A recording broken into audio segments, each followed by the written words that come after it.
অভিষেকের পিএ সুমিত রায় আজ ফের জেরার মুখে। আজ ফের তাকে তলব করা হয়েছে। গতকালের পর আজ ফের তলব। গতকালের পর আজ সুমিত রায়ের সিআইডি হাজিরা। গতকাল ভবানী ভবনে সুমিতকে 10 ঘন্টা জিজ্ঞাসাবাদ। আপনারা সকলেই জানেন যে শালবনী জমি দুর্নীতি মামলা নিয়েই তাকে জিজ্ঞাসাবাদ। কথা বলবো, প্রতিনিধি অনুপ রয়েছেন সঙ্গে। অনুপ, গতকালের পর আজ কি নতুন কোনো প্রশ্নবান, নতুন কোনো প্রশ্নমালা?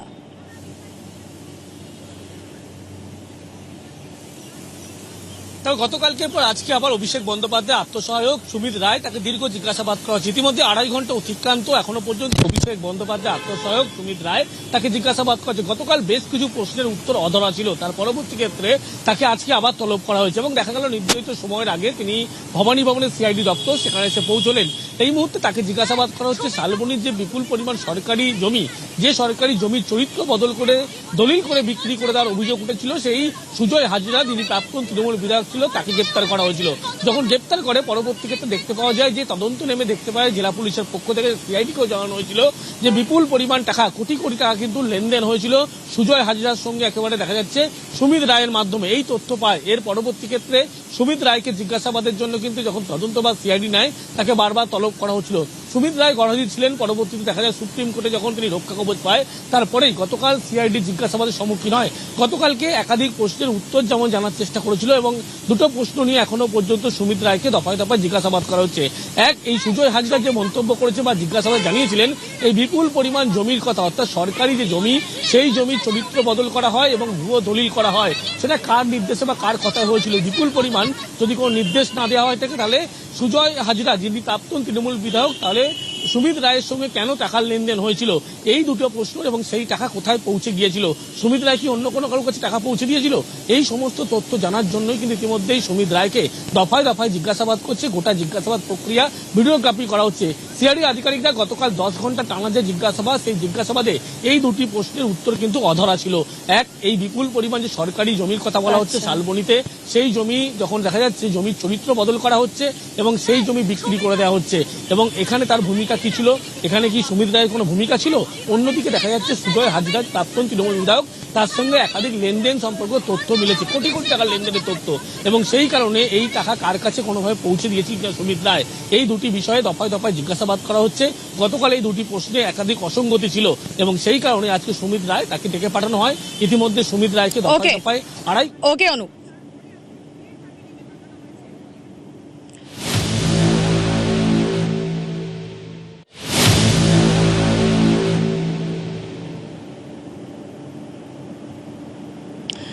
লুকোচুরি শেষে হাজিরা দিয়েছিলেন অভিষেকের পিএ সুমিত রায় ভবানী ভবন থেকে অভিষেকের বাড়িতে। গতকাল সিআইডি দপ্তর থেকে অভিষেকের বাড়িতে যান সুমিত। লুকোচুরি শেষে সিআইডি হাজিরা অভিষেকের পিএর। ভবানী ভবনে সুমিত রায়কে 10 ঘন্টা জিজ্ঞাসাবাদ। শালবনী জমি দুর্নীতির মামলায় সুমিতের সিআইডি হাজিরা, রক্ষা কবচ নিয়ে অবশেষে সুমিতের লুকোচুরি শেষ। আজও সিআইডি হাজিরা অভিষেকের পিএর। শালবনীতে দেদার সরকারি জমি দখল করে বিক্রির অভিযোগ। এই মামলাতে শালবনী থানার পুলিশ সুমিত রায়ের খোঁজ শুরু করে। 13 জুন আপনাদের মনে আছে নিশ্চয়ই, সুমিতের খোঁজে কালীঘাটে অভিষেকের বাড়িতেও পৌঁছে যায় শালবনী থানার পুলিশ। ভবানী ভবনে সিআইডির ম্যারাথন জিজ্ঞাসাবাদের পর সেই অভিষেকের বাড়িতে গেলেন তার পিএ সুমিত রায়।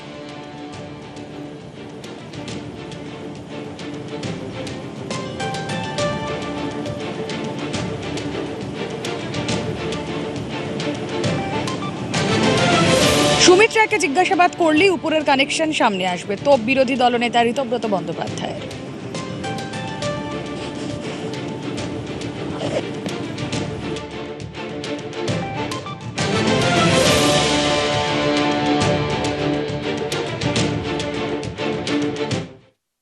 সুমিত রায় যেহেতু ক্যামাক স্ট্রিটের চার্টার্ড মাফিয়ার গোটা অপারেশনটা সুমিত রায়ের থ্রুতেই হতো, বা ধরুন কমিউনিকেশন, অতীতে সুমিত রায়ের সঙ্গে এরম ভাবে কথা বলার সাহস আমারও ছিল না। লাস্ট যে ফোনটা 4 মে পরবর্তী সময়ে ফোন করে বললো যে বস ফোন করতে বলেছে। আমি তখন বলেছিলাম কোন বস? হুগো বস।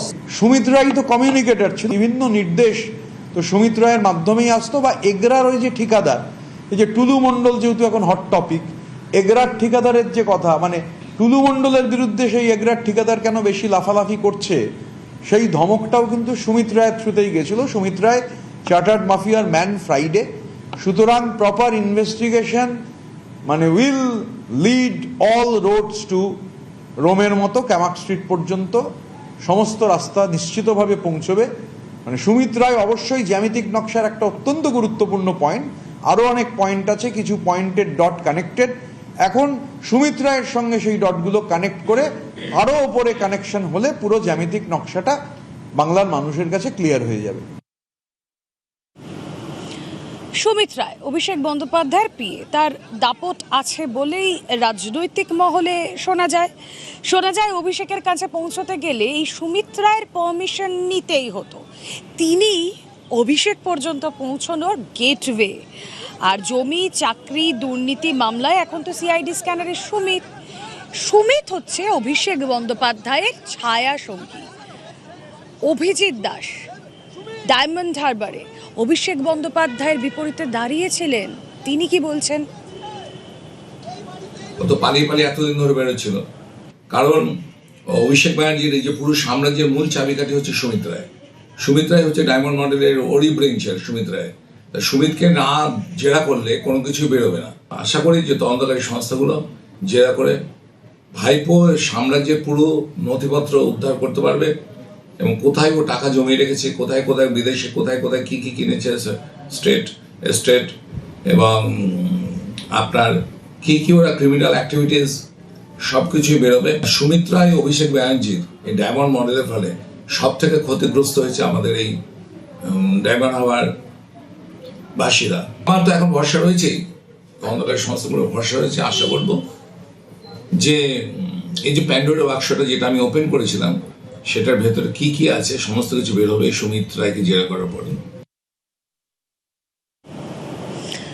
এই যে সুমিত রায়কে নিয়ে এত কথা বলছি, জমি চাকরি বিভিন্ন দুর্নীতিতে সুমিত রায় এখন স্ক্যানারে। অনেকেই তো বলছেন রাজনৈতিক মহলের যে এই সুমিতকে ঠিকঠাক জিজ্ঞাসাবাদ করলে ওপর পর্যন্ত পৌঁছানো যাবে।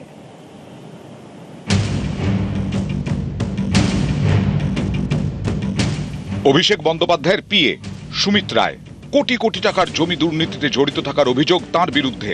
কয়লা পাচার থেকে শিক্ষক নিয়োগ দুর্নীতিতেও স্ক্যানারে সুমিত। কয়লা দুর্নীতির তদন্তে নেমে 2022-এ ইডি জিজ্ঞাসাবাদ করেছিল সুমিত রায়কে। ইডি ও সিবিআই দুই সংস্থাই সাক্ষী হিসেবে তাঁর নাম নথিভুক্ত করেছিল।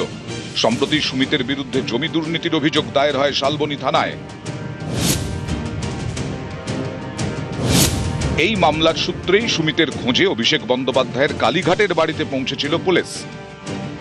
কালীঘাটের পটুয়াপাড়ায় অভিষেকের বাড়িতে তল্লাশি চালায় পশ্চিম মেদিনীপুরের শালবনী থানার পুলিশ, কিন্তু 1.5 ঘন্টার তল্লাশিতেও সুমিতের খোঁজ মেলেনি। পুলিশের ধরাছোঁয়ার বাইরে চলে যান সুমিত। তাঁর বিরুদ্ধে জারি হয় লুকআউট নোটিশ। কলকাতা হাইকোর্টে আগাম জামিনের আবেদন করেন অভিষেকের আত্মসহায়ক সুমিত। নিয়োগ দুর্নীতির একটি মামলায় রক্ষা কবচ পেলেও জমি দখল সংক্রান্ত মামলায় সুমিতের জামিনের আবেদন খারিজ করে কলকাতা হাইকোর্ট।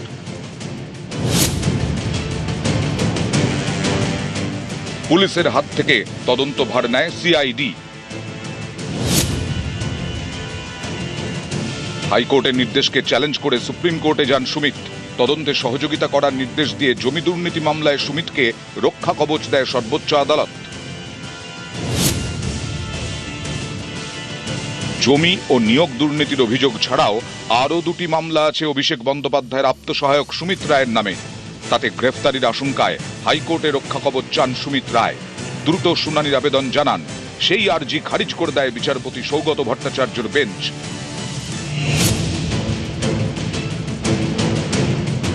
শুক্রবারই সুমিতের নিউ আলিপুরের বাড়িতে গিয়ে হাজিরার নোটিশ দিয়ে আসেন সিআইডির আধিকারিকরা।